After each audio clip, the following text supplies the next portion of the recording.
দর্শক, গতকালকে মহান জাতীয় সংসদে রাষ্ট্রপতির ভাষণকে কেন্দ্র করে যা কিছু হয়েছে সেগুলো আমরা সবাই জানি। রাষ্ট্রপতির ভাষণে শেখ হাসিনা সরকারকে ফ্যাসিস্ট সরকার বলা হয়েছে, শেখ হাসিনা সরকারকে বাংলাদেশকে দুর্নীতিতে চ্যাম্পিয়নের জন্য দায়ী করা হয়েছে। এই বক্তব্যগুলোও আমরা জানি।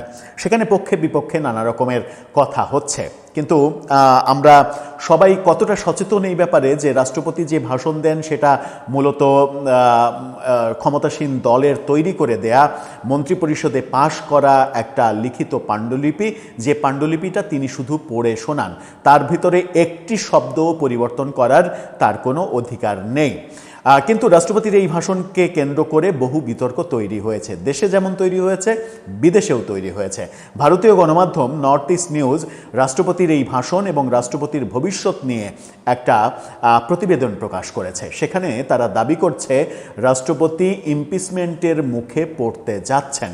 মানে রাষ্ট্রপতিকে দিয়ে গতকালকে সংসদে যেটা বলানো হলো এবং তার আগে রাষ্ট্রপতির আগে পরের যে ইতিহাসগুলো, প্রফেসর ইউনূস সরকারের অবসানের পরে প্রফেসর ইউনূস সরকারের বিরুদ্ধে নানা ধরনের বক্তব্য গণমাধ্যমের সঙ্গে সাক্ষাৎকারে বলা, এটা ভবিষ্যতে কোন পর্যায়ে যাবে সেই ব্যাপারগুলো নর্থ ইস্ট নিউজ তার নিউজে তুলে ধরেছে এবং তুলে ধরে বলতে চাচ্ছে যে রাষ্ট্রপতিকে দিয়ে, মানে তারা এভাবে বর্তমান ক্ষমতাসীন সরকারের একটু সমালোচনাও করছে। সমালোচনা করে তারা বলছে যে বর্তমান রাষ্ট্রপতিকে দিয়ে এক ধরনের খেলা খেলানো হচ্ছে এবং যে খেলায় নিশ্চিত কি হবে, ফলাফল কি হবে সেটা জেনেই সেই খেলায় মেতেছে সরকারি দল বিএনপি। চলুন একটু জেনে দেখি ইন্টারেস্টিং এই রিপোর্টে নর্থ ইস্ট নিউজ আদতে কি বলতে চাইছে বাংলাদেশের মহামান্য রাষ্ট্রপতিকে নিয়ে। তিনি কি সত্যি ইমপিচমেন্টের কবলে পড়ছেন নাকি অন্য কোনো কিছু হতে চলেছে? থাকবেন পলিটিক্স টিভির নিয়মিত আয়োজনে।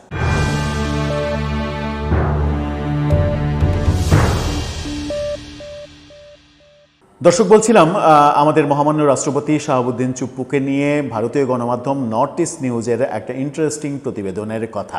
সেখানে তারা রাষ্ট্রপতি অভিশংসনের কবলে পড়তে যাচ্ছেন এরকম আশঙ্কা যেমন করছে, তেমনি এটাও বলা হচ্ছে যে বর্তমান রাষ্ট্রপতিকে দিয়ে এক ধরনের গেম খেলানোর কার্যক্রম চলছে এবং তার পরিণতি কি হবে সেটা নিশ্চিত হয়েই বিএনপি এটা করছে।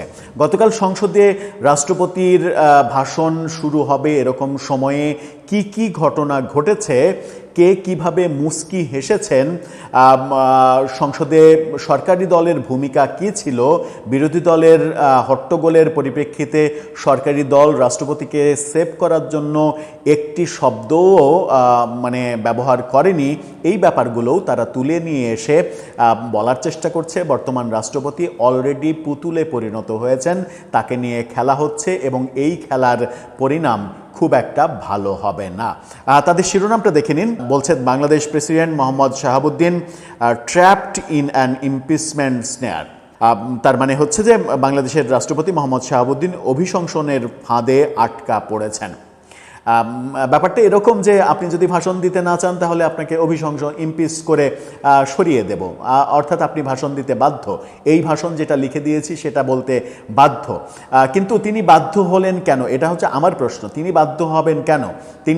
তিনি যদি মনে করতেন যে আমি শেখ হাসিনার অনুগতই থাকতে চাই, তাহলে তো তিনি পদত্যাগ করতে পারতেন, তিনি সেই ভাষণ নাও পড়তে পারতেন। তিনি বিভিন্ন জায়গায় বক্তব্যে বিএনপিকে খুশি করার যে টেন্ডেন্সি, ইন্ডিভিজুয়াল বিভিন্ন বক্তব্যও আমরা দেখেছি, সেখানে বিএনপিকে খুশি করার যে টেন্ডেন্সি সেটা তিনি না দেখায় পদত্যাগ করতে পারতেন, কিন্তু সেগুলো তিনি করেননি। কি বলছে এই প্রতিবেদনটা লিখেছেন এনায়েত কবির দ্বারা। তিনি বলছেন 12ই মার্চ বাংলাদেশের নবগঠিত সংসদে ক্ষমতাসীন দল বিএনপি এবং বিরোধী দল জামাত ইসলামী রাষ্ট্রপতি মোহাম্মদ শাহাবুদ্দিনকে অপমান করার ষড়যন্ত্র করেছিল বলে অভিযোগ রয়েছে। এখানে বিএনপিকেও তারা দোষারোপ করছে। ভারতীয় গণমাধ্যম তার মতো করে বলতেই পারে, কিন্তু পুরোটা তারা কি বলছে একটু বুঝে দেখি। তারা বলছে অসদাচরণের অভিযোগে অভিযুক্ত রাষ্ট্রপতি শাহাবুদ্দিন বেশ কিছু পদক্ষেপ নিয়েছেন যা তাকে অভিশংসনের দিকে পরিচালিত করতে পারে। বাংলাদেশের সংবিধান রাষ্ট্রপতিকে পদের মর্যাদা সমুন্নত রাখার এবং সত্যবাদিতা বজায় রাখার নির্দেশ দেয়। তবে আওয়ামী লীগের মনোনয়নের মাধ্যমে সর্বোচ্চ সাংবিধানিক পদ গ্রহণকারী একজন প্রাক্তন বিচারকের বিরুদ্ধে এখন মিথ্যা বলার গুরুতর অভিযোগ আসছে। গতকাল রাষ্ট্রপতি শাহাবুদ্দিনকে যেভাবে অপমান করা হয়েছে তাতে কারো এত অপমান হওয়ার কথা মানে কল্পনা করা কঠিন। বিএনপি জামাত জোট তাকে তার নিয়োগকারী কর্তৃপক্ষ শেখ হাসিনা, এখানে বিএনপি জামাত জোট বলা হচ্ছে, আদতে তো বিএনপি জামাত জোট না, তারা হয়তো পুরনো যে জোট ছিল বিএনপি জামাতের সেটাকে মিন করছে। নিয়োগকারী কর্তৃপক্ষ শেখ হাসিনা এবং আওয়ামী লীগের বিরুদ্ধে কথা বলতে বাধ্য করেছে বলে জানা গেছে। অর্থাৎ রাষ্ট্রপতি শাহাবুদ্দিনকে বাধ্য করেছে এমন দাবি করছে ইন্ডিয়ার এই গণমাধ্যম। পর্দার আড়াল থেকে তারেক রহমান এই রাজনৈতিক কৌশলের সূত্র ধরেছিলেন বলে অভিযোগ। সভাপতির ভাষণে শাহাবুদ্দিন তাকে নিয়োগকারী শেখ হাসিনা সরকারের তীব্র সমালোচনা করেন, শেখ হাসিনাকে ফ্যাসিস্টও বলেছেন। তারেক রহমান এবং বিরোধী দলের একটি সুনির্দিষ্ট পরিকল্পনার মাধ্যমে এমন একটি পরিস্থিতি তৈরি করা হয়েছিল যাতে জামাত ইসলামী সংসদের মেঝেতে রাষ্ট্রপতির বিরুদ্ধে প্রকাশ্যে প্রতিবাদ করতে পারে। সবচেয়ে আশ্চর্যজনক দিক ছিল ক্ষমতাসীন দলের ভূমিকা। এই যে এখানে মানে ওই সময় বিরোধী দল যখন হট্টগোল করছিল তখন সরকারি দল কি ভূমিকা নিয়েছে সেটা বলছে তারা বলছে শাহাবুদ্দিনের বিরুদ্ধে যখন হট্টগোল শুরু হয় তখন প্রধানমন্ত্রী তারেক রহমান শান্তভাবে তার আসনে বসেছিলেন, কোনো প্রতিক্রিয়া দেখাননি বলেই জানা গেছে। রাষ্ট্রপতির সমর্থনে কোনো সরকারি দলের কোনো সদস্যকে কথা বলতে দেখা যায়নি, বরং তারা বিরোধী দলের আক্রমণ উপভোগ করেছেন বলে মনে হচ্ছিল। বক্তৃতা শেষ হওয়ার পর তারেক রহমান ভ্রু তুলে রহস্যময়ী হাসি হাসলেন বলেও দেখা গেছে। মানে বিস্তর সমালোচনা করেছে তারা সরকারের। বিভিন্ন মহলে রাষ্ট্রপতির বিরুদ্ধে সবচেয়ে গুরুতর অভিযোগ হলো তার পরস্পর বিরোধী বক্তব্য। কি সেই বক্তব্য? 5 আগস্ট রাতে শেখ হাসিনা দেশত্যাগ করার সময় তিনি জাতির উদ্দেশ্যে ভাষণ দেন যে প্রধানমন্ত্রী তার কাছে পদত্যাগপত্র জমা দিয়েছেন এবং তিনি তা গ্রহণ করেছেন। কিন্তু কয়েক মাস পরে মানবজমিন সম্পাদক মতিউর রহমান চৌধুরীর সঙ্গে সাক্ষাৎকারে তিনি দাবি করেন শেখ হাসিনার কোনো পদত্যাগপত্র তার কাছে নেই। জুলাইয়ের দাঙ্গার রাজনৈতিক সুবিধাভোগীরা রাষ্ট্রপতির পরস্পর বিরোধী অবস্থানকে সম্পূর্ণ মিথ্যাচার ও শপথ লঙ্ঘন হিসেবে দেখছেন। গতকাল বিএনপি সরকারের লিখিত রাষ্ট্রপতির রাজনৈতিক ভাষণ পড়তে রাজি হয়ে শাহাবুদ্দিনকে প্রায় হাস্যকর মনে হয়েছে। তিনি নিজেই ঐতিহাসিক সত্য সম্পর্কে বিভ্রান্তি ছড়িয়েছেন। অসদাচরণের কারণে তিনি নৈতিকভাবে রাষ্ট্রের সাংবিধানিক প্রধান থাকার যোগ্যতা হারিয়ে ফেলেছেন, অসদাচরণ করেছেন তিনি, এই অভিযোগ করা হচ্ছে। আওয়ামী লীগের একজন অনুগত কর্মী হিসেবে পরিচিত মোহাম্মদ শাহাবুদ্দিনকে কেবল দলীয় বিবেচনায় রাষ্ট্রপতি নির্বাচন করা হয়েছিল। তিনি দলের প্রচার ও প্রকাশনা উপকমিটির সদস্য ছিলেন। এটা অবশ্য সত্য, তিনি দলের প্রচার এবং প্রকাশনা উপকমিটির সদস্য ছিলেন। এই ব্যাপারটা কিন্তু আওয়ামী লীগের আমলে আমরা দেখেছি। জুলাইয়ের মানে এখানে দাঙ্গা বলছে তারা, আমরা অভ্যুত্থান বলি।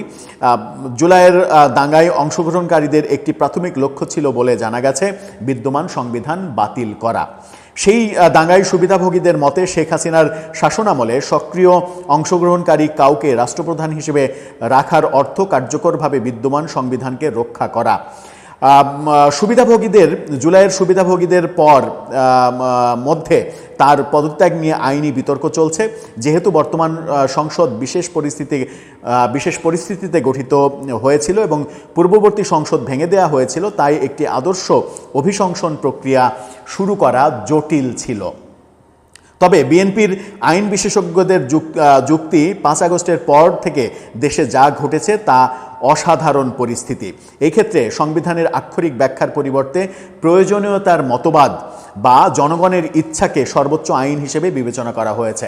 অর্থাৎ সংবিধানের যে বাধ্যবাধকতা সেটার চাইতে ডক্ট্রিন অফ নেসেসিটি সেটাকে বেশি গুরুত্ব দেওয়া হয়েছে।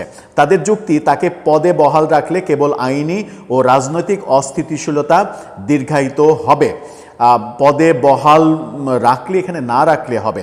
নবগঠিত সংসদে রাষ্ট্রপতিকে লিখিত ভাষণ পড়তে বাধ্য করে বিএনপি, কার্যকরভাবে তাকে অবৈধ এবং বিতর্কিত হিসেবে চিহ্নিত করেছে এর মাধ্যমে। অর্থাৎ এই ভাষণটা দিতে বাধ্য করে তাকে বিতর্কিত করা হয়েছে। এটা বিএনপির প্ল্যান, এটা নর্থ ইস্ট নিউজ যিনি লিখেছেন, যে লেখক, সেই লেখক দাবি করছেন। তার ভাষণ বয়কট করে জামাত ইসলামী একটি শক্তিশালী রাজনৈতিক বার্তা দিয়েছে। সংসদীয় গণতন্ত্রে রাষ্ট্রপতির ভাষণ মূলত আনুষ্ঠানিক, তবু শাহাবুদ্দিন রাষ্ট্রের অভিভাবক হওয়ার মর্যাদা সমুন্নত রাখতে ব্যর্থ হয়েছেন।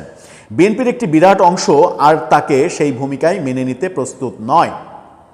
তারা বিশ্বাস করে যে সংসদ এবং জনগণের একটি উল্লেখযোগ্য অংশ রাষ্ট্রপতির ওপরে আস্থা হারিয়ে ফেলে, তখন যদি আস্থা হারিয়ে ফেলে তখন তার পদে থাকা কেবল সময়ের অপচয় এবং রাষ্ট্রীয় স্থিতিশীলতার জন্য হুমকি স্বরূপ।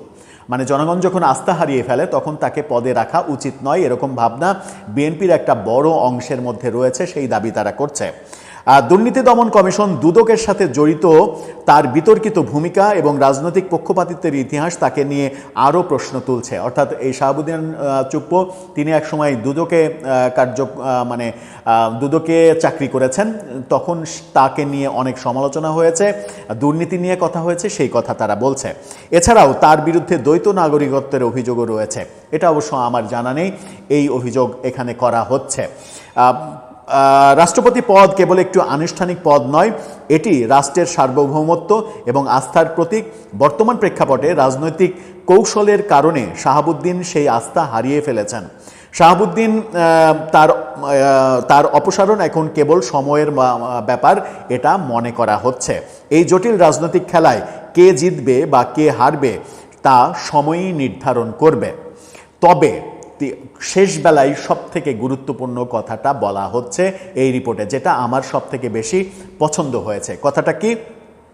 শাহাবুদ্দিন হয়তো একদিন দাবি করতে পারেন যে তারেক রহমানের নেতৃত্বাধীন সরকার তাকে এই ভাষণটি পড়তে বাধ্য করেছিল, ঠিক যেমনটি তিনি বিদায়ী ইউনূস সরকারের বিরুদ্ধে তাকে না জানিয়ে 133টি রাষ্ট্রপতি অধ্যাদেশ জারি করার অভিযোগ করেছেন পত্রিকায়। অর্থাৎ প্রফেসর ইউনূস বিদায়ের পরে পত্রিকার সাক্ষাৎকারে সেই ইউনূস সরকারের বিরুদ্ধে এক গাদা অভিযোগ যেটা তিনি করেছেন, এই পত্রিকা দাবি করছে, নর্থ ইস্ট নিউজ, ভারতের ইংরেজি গণমাধ্যম, তারা দাবি করছে যে তারেক রহমানের সরকারের বিদায়ের পরে ইতিহাসে কোনো একটা সময় তিনি রাষ্ট্রপতির পদ থেকে চলে যাওয়ার পরে কোনো একটা সময় তিনি এই দাবিও করতে পারেন যে দাবিটা বিএনপি সরকারের বিপক্ষে যাবে। তিনি হয়তো বলতে পারেন যে ওই ভাষণ কিংবা ওই কথাবার্তাগুলো আমাকে ভয় দেখিয়ে বাধ্য করা হয়েছে বলতে কিংবা দিতে। দর্শক, আপনার কাছে কি তাই মনে হয়? রাষ্ট্রপতি শাহাবুদ্দিন চুপ্পুর ব্যাপারে সামাজিক যোগাযোগ মাধ্যমে আওয়ামী অ্যাক্টিভিস্টদের দারুণ বিরোধিতা দেখছি। দারুণ শব্দটা ব্যবহার করা উচিত না, এখানে সঙ্গত না। তাদের বিরোধিতা দেখছি, এবং বিরোধিতা এমনই যে শাহাবুদ্দিনকে ওই খন্দকার মোস্তাকের সঙ্গে তুলনা কেউ কেউ করছেন। আবার যারা বোঝেন তারা ঠিকই বুঝছেন যে রাষ্ট্রপতির বাংলাদেশের সংবিধানে আদতে কোনো ক্ষমতা নেই বললেই চলে। একমাত্র নিয়মতান্ত্রিক উপায়ে খাতা কলমে প্রধানমন্ত্রী নিয়োগ দেয়া আর প্রধান বিচারপতি নিয়োগ দেয়া ছাড়া তার কোনো স্বাধীনতা নেই। বাকি সব কিছুই সরকারের দেয়া সাজেশন মতো কিংবা সরকারের করে দেওয়া কাগজে সই করতে তিনি বাধ্য। সুতরাং এই ভাষণটাও সরকারের লিখে দেওয়া ভাষণ, সেটা তিনি পড়েছেন মাত্র। এটা আমরা কজনই বা বুঝতে পারছি। তবে নর্থ ইস্ট নিউজের এই প্রতিবেদন একটা বার্তা দিচ্ছে, সেই বার্তার মধ্যে ইম্পর্টেন্ট আমার কাছে মনে হয়েছে দুটা ব্যাপার। সেটা হচ্ছে যে রাষ্ট্রপতির ভাষণের সময়ে বিরোধী দলের হট্টগোলের ওই পর্যায়ে বিএনপি যদি মনে করত যে তারা সংবিধান অক্ষুণ্ণ রাখতে চায়, তাহলে বিএনপির কোনো না কোনো সদস্য কিংবা বিএনপির মহাসচিব মির্জা ফখরুল সেই সময় কোনো কথা বলতেন। তিনি কোনো কথা বলেননি, বিএনপি থেকে কেউ কোনো কথা বলেনি। এটা এক ধরনের দ্বিচারিতা মনে হতেই পারে। আবার রাষ্ট্রপতি সম্পর্কে যেটা বলা হচ্ছে, প্রফেসর ইউনূসের সকল তথ্য যেমন তিনি প্রফেসর ইউনূস বিদায় নেওয়ার পরে ফাঁস করে দিয়েছেন, তেমনি তারেক রহমানের এই সরকার ব্যাপারেও হয়তো কোনো দিন বলতে পারেন এগুলো করতে আমাকে বাধ্য করা হয়েছিল কিংবা ভয় দেখানো হয়েছিল। দর্শক, আপনার মতামত জানিয়ে এ ব্যাপারে লিখতে পারেন আমাদের কমেন্ট বক্সে।